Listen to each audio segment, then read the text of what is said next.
Hey, everybody. Welcome to She's Smart. I'm your host, Maria Robotham.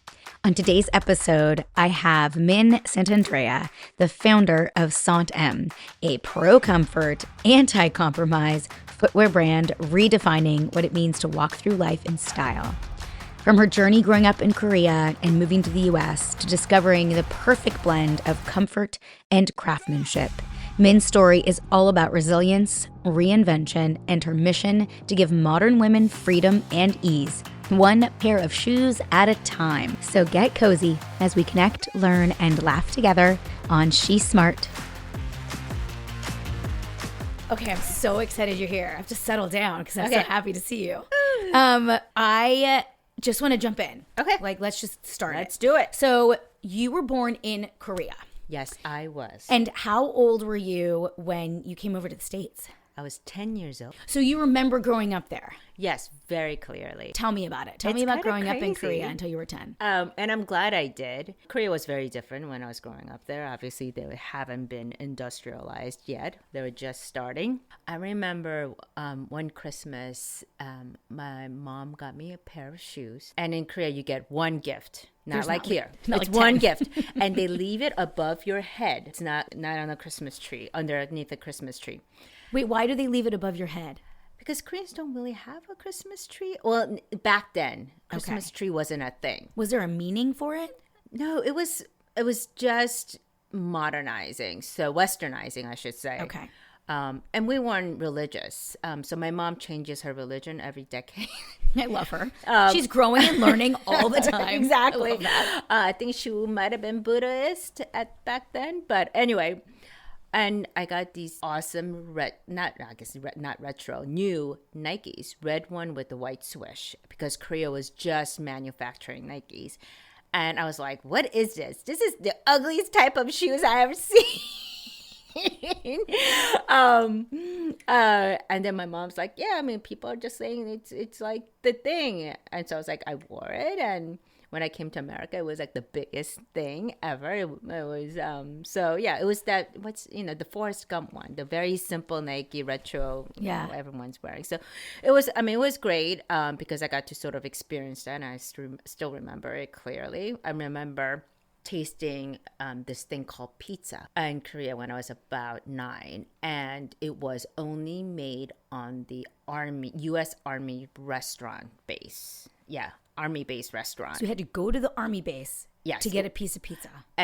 But you had to have clearance, so you had to be invited. So we'll beg my mom, ask uncle or a friend, we could go there and get pizza, because there wasn't American fast food in Korea. So I remember tasting my first burger on the base, French fries. And what did your parents do?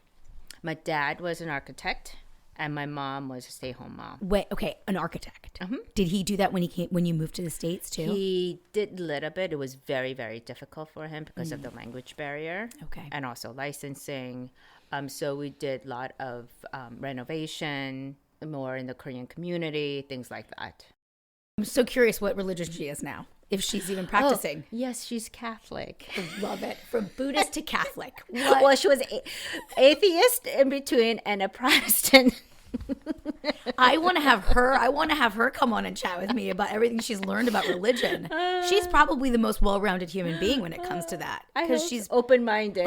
Tried everything. She's not against it all. She's everyone has a purpose and a belief system that works for them. She has karaoke jam with her priest and fellow churchgoers. I love her so much. Yeah, I want to join the karaoke jam, please. I want to go back to when your parents, the separation of North and South Korea. How did they end up in the area they were? What took them north or south? How was that determined? They're originally from South, but it was, from what I hear and what I read from history books, it was literally on a random day, not a random, but they didn't really announce it. It was like, this is it. So people were stuck. If you fled to North, thinking that North was safer. So there's so many families that have been separated, parents, siblings, till this day. And obviously they try to find each other. There were programs, but it's on and off because of the political instability with North and South Korea. Because you literally cannot cross over. No. Cannot Nope. leave. Nope. Wow. there's very little communication between them. I just got the chills. Yeah. That's crazy. So they end up in South Korea. So they're able to move to the United States. My uncle was sponsored. So I guess in the 70s, there was a program in the United States where they invited a lot of scholars. Okay. Or people who are in higher education. So my uncle was invited to finish his PhD at University of Houston. So he had his family there, he settled, and he invited us. So we actually moved to Houston for 2 years and then moved to New York when I was 12 because my parents, that was also during the recession, oil recession, and there was no prosperity.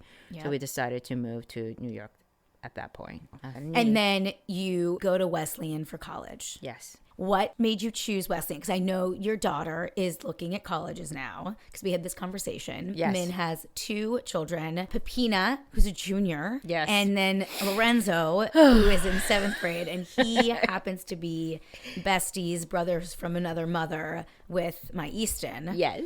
And they're hysterical together. These 7th grade boys just love each other so very much. I know. I love them. And I know Pepina's looking at liberal arts colleges as well. So she's, the apple hasn't fallen far from the tree on that one. I hope. I don't know. We'll see. Yeah. We'll see. So tell me about Wesleyan. Okay, so it was an accident. Asian immigrant, science focused, science. Back then, MIT had much less female population, so it was easier for women to get into MIT. I met all the stats, so I knew I was going to get into MIT, apply. I go down to our mailroom, I get a piece of letter, and it's very thin. And, how you could tell back then is that if you got a big envelope, it means you got in. If you get just a little envelope, it means you got rejected. However, I was so delusional. I opened it up and got a rejection letter. Oh, my gosh. And I was like, they made a mistake. Because my name is Min Lee, which is a very common name, right? It's like Jane Smith in Korea, like in Asian culture. Like there are thousands of Min Lees. Okay. Like, they must made a mistake. This is a different Min Lee from Forest Hills. Yeah. I'm like, let me call them and let them know. So I actually called them long distance, called the admissions, and it was like, hi, this is Min. I received this letter. I understand you made a mistake. Please relook at it. And they're like, no, it's you. Your social security number and your birth date, everything matches. I'm like, are you sure about this? And they're like, yes. And I'm like, MITMIN. I belong there. Minty is born for this. I was like, I was born for this. We share almost the same name. Devastated. And I was like, I'm not going to college. It's over. Because by this time, it was like December, January. Everything was out. Did your parents know this was happening at this point? No, not really. I didn't tell them. And so I'm like, I am not going to college. I'm like, this is it. I'm dead. I'm like, my life is over. I was so like caught off guard. And one of my best friends, she's amazing, from since we were best friends since 6th grade, got into Harvard. She was a little more prepared than me. Got into Harvard. She's like, I went to this school. I visited. I think you will like it. Here's the application. Why don't you fill it out? And then she gave me her other applications that she had. So scramble. And then handwritten. Write the essay, handwritten, or typed it up. Rushed it, applied to all these different schools last minute. I did pretty okay based on that. I also applied early to MIT to increase my chance. Never visited Wesleyan. Never heard of it because they're not science, right? So I'm like, I didn't look at it. I took art history, AP art history class in high school and loved it, but didn't realize that there was a career or it was sort of like, I don't, it's fun, but I don't know what to do with it. Yeah. But then I took American art history at West first semester and fell in love with it. And so literally after 2 weeks of school, I'm like, I'm declaring myself art history major. And also I couldn't see myself wearing white coat being in a lab. I was like, it was really what you had to wear every day. Yeah, I was just like, come on. A white coat every day. Boring. Yeah. My time is not pretty. I tend to put all my eggs in one basket too. Again, I never learned from my own lessons. I got internship at the Whitney, at the Guggenheim. I was full on art history. I worked at the Guggenheim Museum and the Whitney Museum after I graduated. What did you do there? At the Guggenheim, I did development, membership. Okay. So working with high-end members. Okay. Creating events, programs for them. So going to artist studio. We were just opening Bilbao then. So creating Bilbao trips for the trustees, things like that. One of the best things to work at a museum is actually roaming around the museum when it's closed. Oh, and then you get to experience all the art without anyone there, no crowds. Yeah. Just like your own collection. Yeah, pretty much. Gosh, that'd It's be very the cool. best thing. I never did a lot of museum touring when we lived in New York, though, which is unfortunate. I did some of it. One of my best friends did a lot at the Guggenheim, like the junior board kind of thing. And then we had First Fridays. Yeah. That was at the Guggenheim YCC, too, right? Young Collectors Club. That's right. I was part of creating that. Really?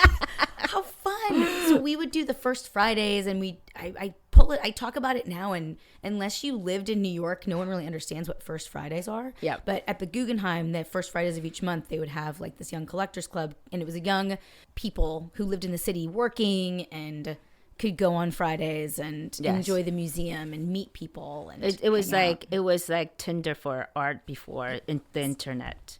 It was Tinder. Yes, it was Tinder for art. And then what took you from the Guggenheim to Columbia for your master's degree? After Guggenheim, I went to the Whitney as a curatorial assistant because as an art history major, everyone wants to be curator, right? That's the path. The goal, right? I loved it. I did the Altria Whitney space, which it was a emerging artist space where they could do installation. So I got to work really close with every single artist because I was helping them make their exhibition, the installation. So one was Byron Kim. He is a contemporary minimalist painter who is also Korean parents, doctors. He went to Yale and he decided he wanted to be an artist. His parents were like, ha ha, funny. But obviously he's a very successful artist. He's in all the top collections. So he did an exhibition at the Altria, which was in the ex-Philip Morris building. And he wanted to paint the room with all the dirt from the building. So I had to call the custodian department of Philip Morris and say, hey, can I have your vacuum cleaner? Because our artist wants to play. So they were very suspicious because Philip Morris during that time with all the lobbying and against smoking, they were like, what? I don't get it. So we had to get all this clearance, security clearance to get the dirt back from the vacuum. Like thinking someone was just going to test all their dirt to see what they were doing wrong and what was bad for the environment and stuff. Exactly. When really he just wanted to paint the walls. Exactly. That's so amazing. he mixed that with water and he painted the room with that. And it was beautiful when he finished because it was just just shades of gray. And texture everywhere. But stinky for sure. So he and I, and I would have to stay with him. So I was sort of like the key keeper. And one night we were there very late because obviously he was thinking and painting and got into this talk. And he told me if curatorial is the only thing you want to do in your entire life, stick with it. Because my boss, she was in her 40s. She had published many books. She had her PhD from Yale in art history. She's a Robert Smithson expert. And she was still an associate curator at the Whitney, getting paid $40,000 a year. So I was like, oh my God. So I'm like, I think I'm interested in fashion. Thinking that you make a lot more money in fashion. So glamorous. So glamorous. No. And he's like, do it. And I was like, okay. I'll do it. So I actually start looking for a job in fashion world and no one would hire me because they're like, you didn't go to typical merchandising or fashion school, FIT Parsons. We know girls like you. You'll come, we'll hire you and you're going to leave in 6 months. And I was like, no, I won't. So they won't hire me. I was like, I'll be a receptionist. They're like, no. And then Byron was like, oh, I heard these people, they go to this like business school to like switch careers, and I was like, what? I was like, what is a business school? So I started doing my research. I wanted to stay in New York because I was actually married by then. I didn't want to move the fam. We didn't have kids, but I still thought, and also I'm like, I want to be in fashion. So that's why I decided to go to Columbia, got in. And when I was at Columbia, I tried to learn as much as possible about business, balance sheet, accounting, and oh my God, corporate finance, which is actually an art. Yes, it is. It is an art. I watch Ben do it. Yeah, every single day when he looks at companies. I'm like spinning. It's based on assumptions. Yes, billions of dollars. All statistics. I'm like, wait, so it is art. I'm going to an art school. It's a performance art. Very funny way of looking at it. So I did that. And another crazy story is, and I tell this story to a lot of young people who are looking for a career, you never know what's going to happen, and don't take no for an answer. So one of my friends who actually got a job at LV, she was at Saks before. So she came from retail. She went to business school and she stayed in retail. And so she got a job at the LV internship. It's a 1-year internship. And she actually was like, hey, this recruiter called me. This company is looking for a merchant. I'm going to recommend you. I was like, oh my God, thank you. So I contact the woman and she says, you don't fit the profile. Oh, okay. I'm not going to recommend you. I'm not going for a CEO position of this company. It's entry-level merchant job.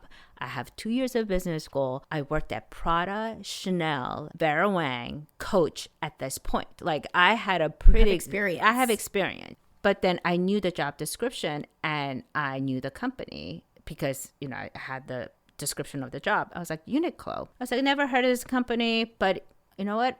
If she says she's not going to submit my resume, I'll submit my own. Did a little research, got their fax number, got the job.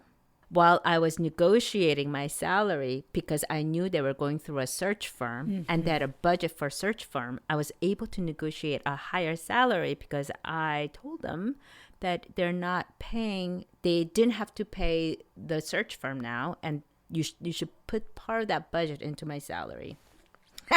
Wow. And I gave a finger to the woman who said no to me. Yeah, for not fitting the quote unquote profile. Yeah.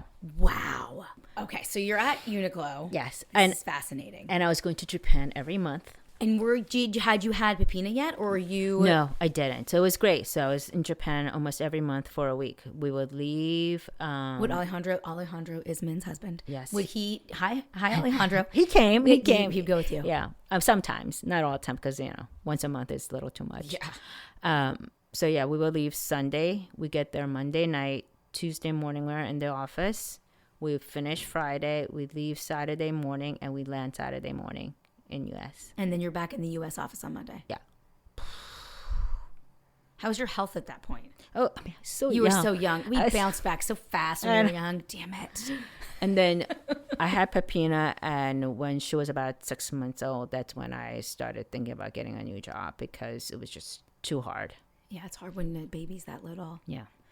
So when did you get the idea for Santem? Santem. So when I was after Uniqlo, I worked at Walmart doing women's soft accessories. So I was pregnant with Lorenzo, and I'm short. We share that in common, our shortness. And I always love to wear heels. Mm-hmm. And I, living in Upper East Side, commuting via lovely NYC subway. Mm-hmm. When you have kids, your life changes. You carry so much more stuff because you have their stuff. Mm-hmm. And your life, you just need to simplify your life. And my bag would weigh, kid you not, like 30, 40 pounds. Because back then you had your BlackBerry. Mm-hmm. You had your regular phone, and laptops were a lot more heavier. Yeah, they were like 18 pounds back then. Yeah. And then you have all the chargers because the batteries only lasted like an hour. Yes. And then as a retail buyer, you always have your binder of your sales information. So every night I'd be like, I'm going to go through my bag. I'm like, do I need this pencil? No. I literally be like, do I need this lipstick tomorrow? No. And I would just take out everything. And I'm like, why am I carrying a pair of shoes? Shoes are supposed to be a functional part of your wardrobe. Like, someone make me comfortable heels. So like every 6 months, and I would be like Googling comfortable heels, and it would be the most geriatric collection of ugliest shoes in the entire world. And I'd be like, okay, maybe $500 I could get a pair of shoes. And I'd be like, okay, $700. Like every season it'd be like $1,000, everyone, anyone, make me a shoes that I could walk on, that I don't have to feel like I'm crippling my feet. Like it's a Chinese foot binding. Yes. Right? You're putting your foot into a unnatural box and you're forced to walk. Yeah. Yeah. It's a modern day, very expensive Chinese foot binding. And I was like, oh my God, couldn't find it. And we were on vacation in Mexico, Alejandro and I. And I think I was shopping for shoes or something. And I was like, ah, and I was getting so frustrated. And he was like, just make your own shoes. I'm like, what? He's like, you always wanted to start your own business. You have the background. Start your own company. And I was like, oh yeah, I forgot about that part of my life. It's like, yeah, I'll do it. That's when I started. And what was the first shoe that you made? Oh, it was a collection. When I thought about the collection, it's the merchant mind, right? So I'm like, who is she? What's her lifestyle? And what does she need? This is all before COVID, guys.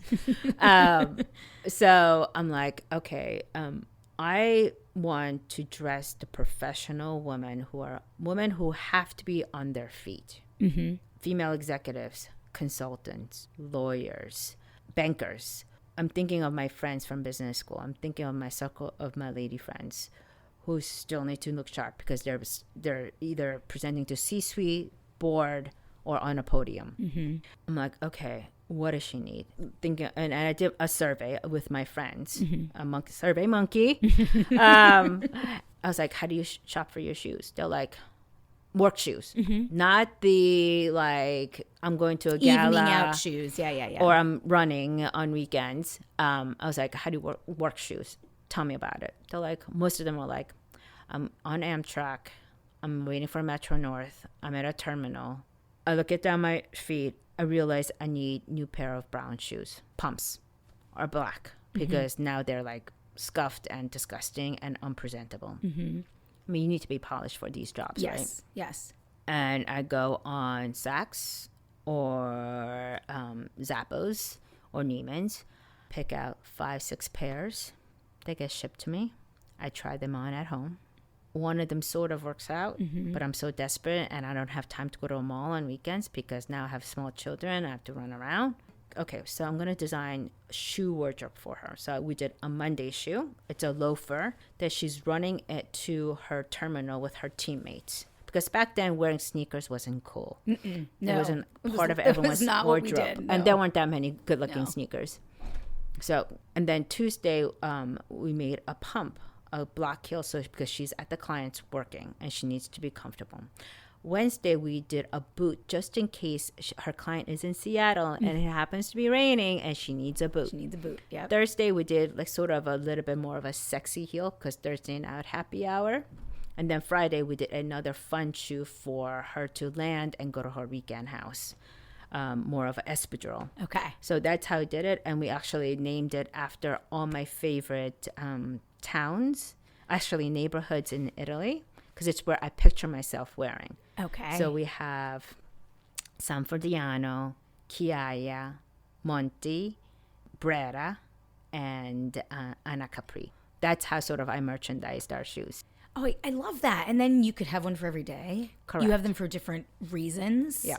I have the boots and I love them. And they're waterproof. Yes. And they're a low heel, but they're still a heel because I like my heels. I have a problem wearing flats. 55 millimeter. Which is a good slope. It's actually the perfect pitch for a lot of human beings because it gives you a natural arch because you're lifted and it releases back pain. Little plug for Freakonomics. I don't know if you guys listen to Freakonomics. There was an episode called These Shoes Hurt Me.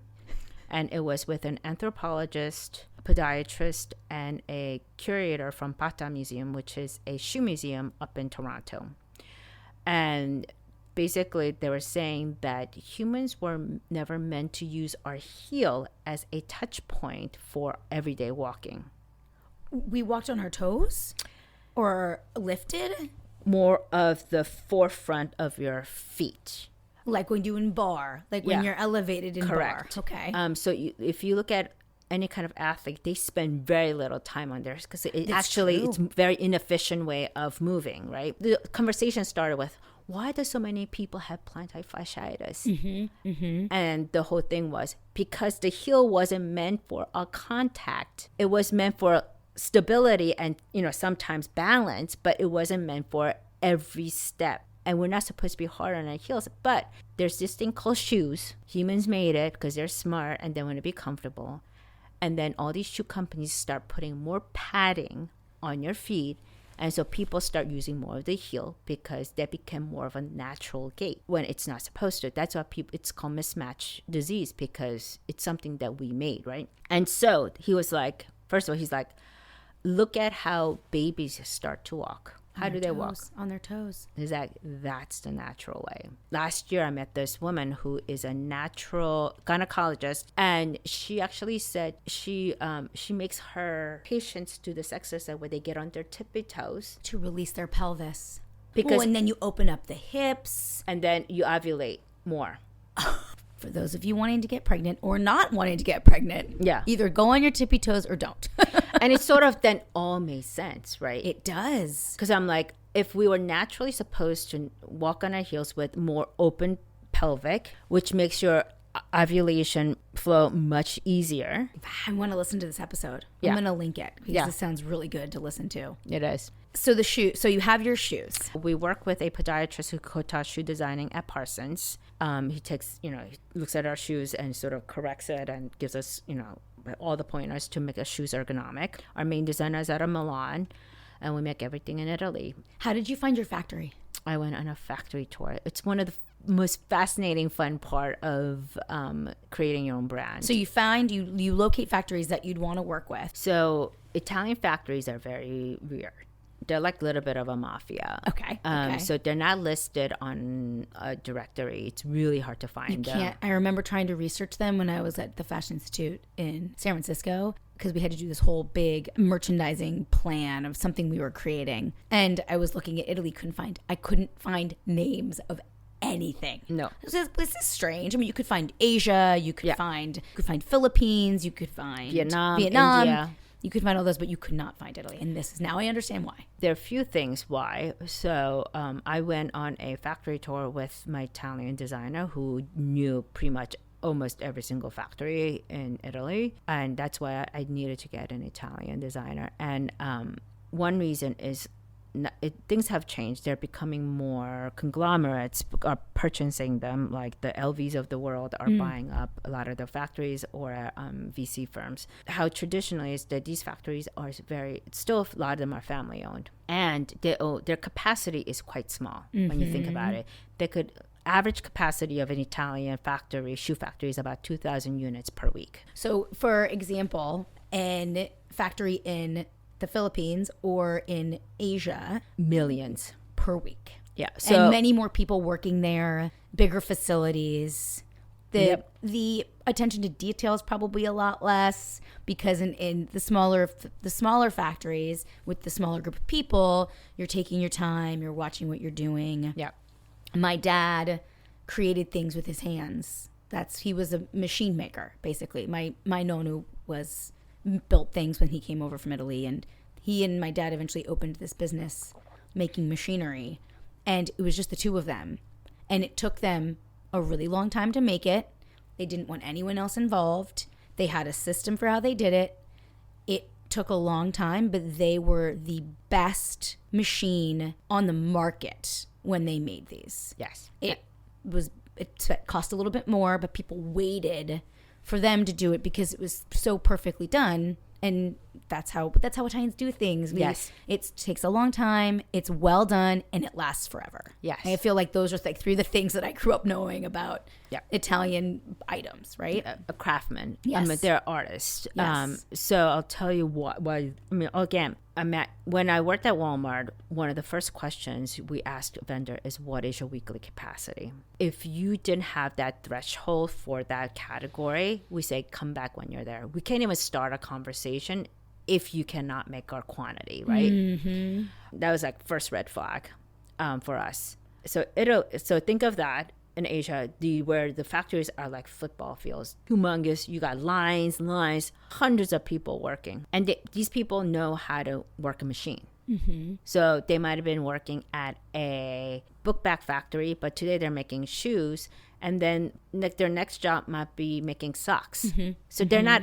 They know how to make a machine, but they know how to use a machine, but they don't know how to make things, if that makes sense. Mm-hmm. Yes. Italians, they make things. They've been working in the shoe industry. Their uncle has been there. Their father, they grew up in that. It's fourth, third. They don't have to be owners. All the workers, they've been in the industry all their lives. Yeah. And then they got the best last maker down the street. They have the best tannery down the street. They have the best heel maker down the street. So it's this ecosystem of the best living and working together. Mm-hmm. And they take their time. So they don't rush anything. They take their breaks. I mean, literally during lunchtime, the light goes off. I'm like, they all go out. Yep. And they have their lunch. It's amazing. I really enjoy it. A lot of them go home. Yes, and have lunch with their family or their spouse. Yeah, it's really siesta, siesta time. Yeah. So when their capacity is so low, they don't have to look for a new brand. If they get not even the whole collection, but if they get one shoe, let's say a black loafer from Prada to make for their global market, which is going to be probably 10,000 units, their capacity is done for a month and a half. Mm-hmm. Or 2 months, whatever. So and this is what they mean when they're booked for the month. Yes. They literally have a shoe they're already making for that month. Correct. They can't do yours. So they go somewhere else. So they don't need to publicize. And we're looking for a new brand or new shoe to make, because everyone knows each other, and they're like, I know you make the best loafers. Make it for me. They literally open the door like this, and they say, Kie! And I'm like, which is, who are you? And then, of course, my designers be like, Leopoldo. And they're like, and they open the door, and the espresso come out, and it's amazing. So that's what we did. And we found a factory in Napoli, which we love. So that's who we work with. And then we have the Fulane line that we work with, a factory in Puglia and outside of Venice. And the Fulane line is your loaf, the slip-ons, velvet ones, which are and they've got the Mary Jane one and the slip-on ones, which are super comfortable. Yeah. People love walking around, washable. How did you start actually selling the shoes? Knowing the wholesale market, because my factory in Napoli were making Prada, Fendi. They were the first ones to make the Chloe scallop shoes. Mm-hmm. Max Mara. These hands are making these shoes. And so I was paying more per pair than any of the brands, because I didn't have the volume. Yeah. Which I respect, right? So the other thing to learn about this, if you don't know about this environment manufacturing, the smaller amount you purchase, the higher price you pay. As you get larger quantities, they charge you less. Yeah. So I'm like, I can't compete with Jimmy Choo's of the world. Yeah. Because I need millions of dollars just for branding. Or do I want to be another Jimmy Choo? No, not really. So what I did was, because it was, I made these for my friends who are working for professional women. We start selling it start having trunk shows at the corporation. So American Express, so smart. BCG, McKinsey's. We went in, we did a trunk show, but what we did was we also did a networking and learning. It wasn't just to sell shoes, but it was about, we brought a stylist just so women knew how to dress for different occasions, because business casual was the new thing. And they were like, well, are black jeans business casual? Like, what is business casual? How do I change my wardrobe here to, fit this new environment? Yeah. Oh, we did Italian wine tasting, did foot yoga.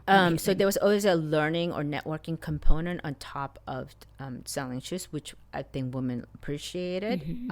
So we started doing that, and we actually, and these take really long time to plan because you have to get on the right schedule of these corporations. These large corporations have, they plan out their calendar almost a year in advance. So we had about like 6 weeks of roadshow planned. March 2020. As I was driving up to Toronto and was about 30 minutes outside of the border, I got a call from American Express saying, as of immediately, we're not allowed to have any outsiders come into our building. I'm so sorry. We need to cancel your trunk show. Also, had you gone over the Canadian border, would you have been able to come home? Yes. So okay. I was like, it was like shutting down. Yeah. I was like, you know what? We didn't know how serious this thing was. I was like, whatever. I'm 30 minutes. I'm going to cross over. We had other trunk shows. Did it. It was actually quite successful because everyone was sort of like, this might be our last This might be the last foray. Let's just do it. Let's go. And then Alejandro called me. Well, I was talking to Alejandro. He's like, I think they're shutting the borders. You might want to pack up and get out of there. Skedaddle back home there. So that's what happened. And we had to literally, we had this amazing plan that took me months to plan, and we got completely wiped out. But then, Italy shut down. So we weren't even making shoes. Did it feel like a pause? Or at that point were you... I was like, I might not even have a brand. It might be done. Yeah. Because we looked at, I was like, okay, let's go to Spain. Let's go to Portugal. Let's go to Brazil. So we were like, how do we start manufacturing in other places? But then everyone was domino effect. So everyone's shutting down. So the world. Wait, we're going to have to bring Min back because we have more to talk about. Oh my God. I have three questions. Yes. That I want to get to. Okay. We have to do a double episode with you. Yes. It's too much. Okay. First, a question that everyone's going to get when they sit down on the couch with me. What's something you've changed your mind about recently? Everything's going to be okay. It'll always work out. There is a reason for everything. Yes. It all happens for a reason. For example, I didn't get into MIT. That's right. But then I met my husband at Wesleyan. And the 4 years of Wesleyan, I always say I decide I don't push Wesleyan and my daughter because the 4 years at Wesleyan was so incredible. I want her to have her own experience like that. Her own incredible. And so I'm like, again. Oh, I just got the chills. I love that. Next question. What's the most random thing on your bucket list? Okay. I was thinking about this. And I always see this. When I lived in Upper East Side and I had to go to Upper West Side for work, I used to walk across the park every day. Right. And there was this woman, probably in her 80s. She had purple hair, purple tracksuit. She would have her coffee in her mug, like porcelain mug, not even like thermal mug. Yeah.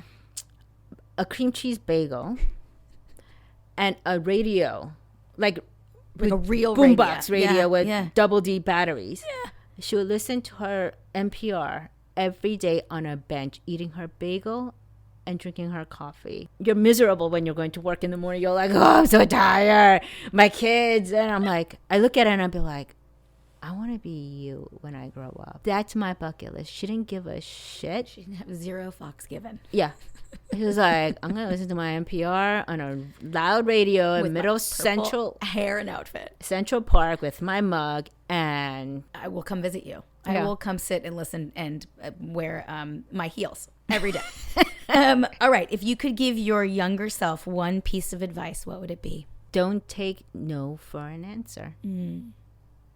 It just means not now. That's right. That's right. And I know, even our kids, oh, he's going to say no. So what? So that's the worst that can happen? Yeah. So they say no. Yeah. Move on. That's there are right. 350 million people in the United States. I'm sure one of them will say yes to whatever you need. I'm so sad you have to go already. I know. This sorry. was just It was so fast. million things to talk about. And I'm just rambling on about it. No, I love it. Oh, thank you for being here. It's nothing helpful, but if you want to know anything about retail, let me know. I know. Min's our go-to. Thank you so much for joining me today on She's Smart. New episodes drop every Thursday. Don't forget to subscribe and share. Stay cozy.